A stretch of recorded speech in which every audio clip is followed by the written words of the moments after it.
Welcome to Harini channel. இன்றைக்கி என்ன பார்க்க வரேன்னா, பருப்பு உருண்டை குழம்பு எப்படி செய்யலான்னு பார்க்கலாம். கடலைப்பருப்பு துவரம்பருப்பும் ஊற வச்சுருக்குறேன். 4 வரமிளகா அது கூட ஊற வச்சுருக்குறோம். அந்த வரமிளகாயை கிள்ளி மிக்ஸி ஜாரில் போட்டுட்டு ஒரு சுற்றிட்டு அது கூடயே பருப்பையும் எடுத்து போடுறோம். பருப்பையும் எடுத்து போட்டு அதையும் ஒரு 2 சுற்றணும், அவ்வளோதான்.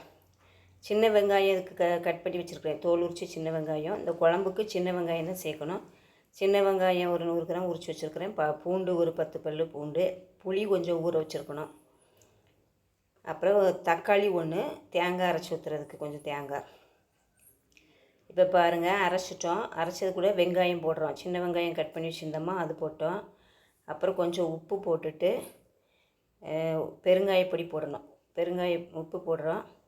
உப்பு போட்டோன்னா கொஞ்சம் பெருங்காயப்பொடி போட்டுட்டு அதுக்கப்புறம் கருவேப்பிலையும் கொத்தமல்லி தலையும் கொஞ்சமாக கழுவி கட் பண்ணி போடுறோம். கருவேப்பிலையும் கொத்தமல்லி தலையும் கட் பண்ணி போட்டு நல்லா மிக்ஸ் பண்ணிவிட்டு காரத்துக்கு வரமிளகா போட்டுட்டோம். நல்லா உருண்டை பிடிச்சி வச்சிடலாம். பெருங்காயமும் போட்டாச்சு, உப்பு போட்டாச்சு, கருவேப்பிலை கொத்தமல்லி தலை போட்டாச்சு. இதையெல்லாம் உருண்டை பிடிச்சி வச்சு நம்ம இட்லி தட்டில் வேக வச்சிடலாம் ஆவியில். இது வெந்துட்டுருக்கட்டும். அதுக்குள்ளே நாம் குழம்பு ரெடி பண்ணிடலாம். இப்போ இதை உருண்டை பிடிச்சிட்ருக்குறோம். நம்ம குழம்புக்கு ஏற்கனவே புளி ஊற வச்சிட்டோம், வெங்காயம் பூண்டு எல்லாம் உரித்து வச்சிட்டோம். இதை உருண்டை பிடிச்சி வச்சிட்டோம்னா அப்புறம் குழம்பு தாளித்து விட்டுடலாம். இப்போ உருண்டை பிடிச்சிட்ருக்குமா, எல்லா உருண்டையும் பிடிச்சி வச்சுட்டு இப்போ ஸ்டவ் ஆன் பண்ணி ஒரு கடாயை வச்சிட்டோம். கடாயில் கொஞ்சம் எண்ணெய் 2 ஸ்பூன் ஊற்றணும். எண்ணெய் ஒரு 2 ஸ்பூன் ஊற்றிட்டு எண்ணெய் காஞ்சோடனே கடுகு கடலைப்பருப்பு இதெல்லாம் தாளிக்கிறதெல்லாம் போடணும். எண்ணெய் ஊற்றிட்டோம். எண்ணெய் காஞ்சிட்ருக்கு. எண்ணெய் காஞ்ச உடனே கடுகு கடலைப்பருப்பு ஜீரகம் 2 ஜீரகம் போடணும். அப்புறம் கருவேப்பிலை. கடுகு எல்லாம் வெடிக்குது பாருங்கள், நல்லா பொரியுது எண்ணெயில். இப்போ கருவேப்பிலை போட்டோம். அதுக்கப்புறம் இதை சிம்மில் வச்சுட்டு நம்ம அப்படியே அங்கே இட்லி தட்டில் வேக வைக்கிறதுக்கு அது பருப்பு உருண்டையெல்லாம் எடுத்து வைக்கிறோம். அப்புறம் வெங்காயம் பூண்டு இங்கே போட்டாச்சு தாளிக்கிறதுக்கு. சின்ன வெங்காயம் கட் பண்ணி வச்சுருந்தோமா, தோல் உரித்து பூண்டும் உரித்து வச்சுருந்தோம். எல்லாமே போட்டாச்சு. எல்லாம் போட்டு நல்லா வதக்கணும். சின்ன வெங்காயமும் பூண்டும் கொஞ்சம் நல்லா எண்ணெயில் வதங்கணும்.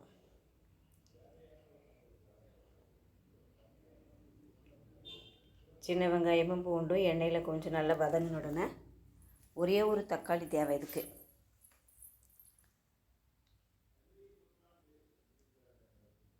ஒரு தக்காளி போட்டோம். ஒரு தக்காளி போட்டு தக்காளி வதங்கிறதுக்கு கொஞ்சம் உப்பு போடலாம்.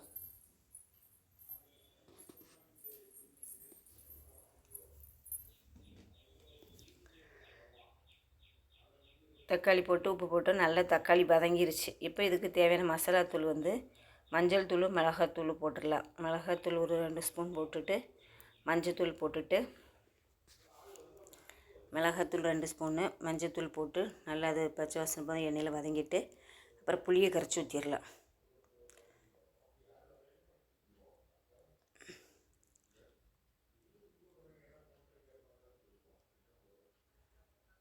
புளியை கரைச்சி ஊற்றிட்டு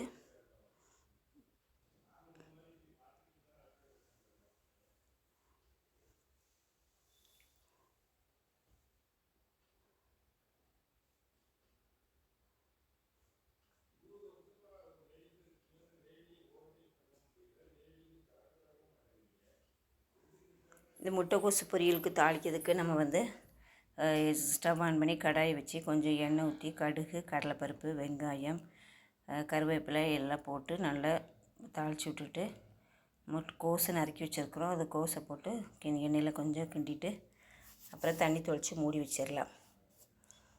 வெங்காயம்லாம் போட்டாச்சு, நல்லா வதங்கிட்டு இருக்கட்டும். வதங்கினோடனே இப்போ கோஸை போட்டாச்சு. கோஸை போட்டு கோஸ் வதங்கின உடனே லேசாக தண்ணி தொளித்து மூடி வச்சிடலாம்.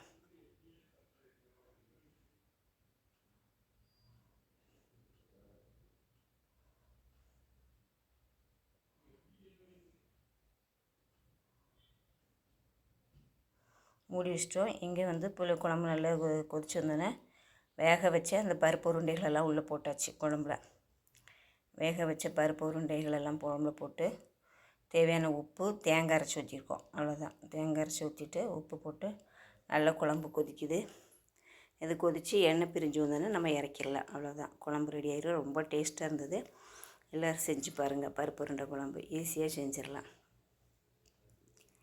இந்த வீடியோ பிடிச்சிருந்தா லைக் பண்ணுங்கள், ஷேர் பண்ணுங்கள், கமெண்ட் பண்ணுங்கள், மறக்காமல் சப்ஸ்கிரைப் பண்ணுங்கள்.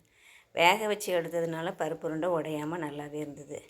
இந்த கோஸுக்கு தேங்காய், பச்சை மிளகாய், ஜீரகம், பூண்டெல்லாம் குறைன்னு அரைச்சி போட்டாச்சு. தண்ணி சேர்க்காமல் அரைச்சி போட்டு தேவையான உப்பை போட்டு நல்லா மிக்ஸ் பண்ணி மூடி வச்சிட்டோம்னா ஒரு 5 நிமிஷத்தில் இந்த தேங்காய் மசாலாலாம் வெந்துடும்.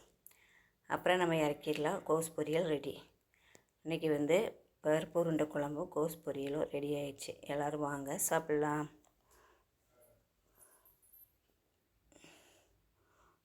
அவ்வளோதான், கோஸ் பொரியல் ரெடி ஆகிட்டு, குழம்பும் ரெடி ஆகிட்டு. பாருங்கள், பருப்பு உருண்டெல்லாம் அப்படி முழுசாக அப்படியே கிடக்குது. பை.